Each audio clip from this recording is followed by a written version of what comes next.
Deze borden, met een oproep aan het publiek om informatie te verschaffen, hebben meegeholpen om op het spoor van de verdachte te komen.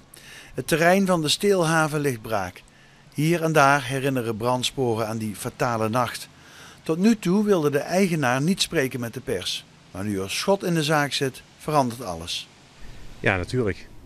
We willen graag weten wie dit op zijn geweten heeft. Het geeft jezelf ook een stuk rust. Als je weet hoe dit heeft kunnen ontstaan.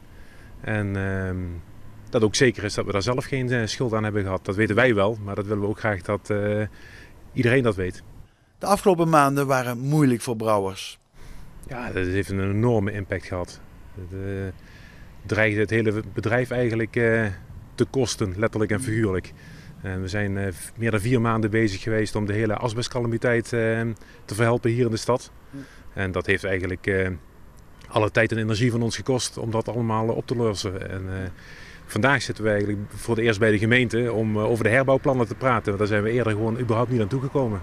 Voor de eigenaar van deze werf in Herten, iets verderop, komt er hopelijk een eind aan alle onrust. Ja, je gaat 's nachts altijd nog controleren. Ik heb gisteravond nog even mijn rondjes gelopen om 11:30, 12 uur. Je hoort wat, je wordt schrikt wakker. Ja, je blijft toch continu opletten. Ja, je bent toch ontzettend ongerust altijd nog steeds, omdat je niet weet wat er zou kunnen gaan gebeuren en wat er nog steeds staat te gebeuren. Nu er een verdachte is opgepakt, is er in ieder geval hoop dat er eindelijk duidelijk wordt wie verantwoordelijk is of zijn voor de branden.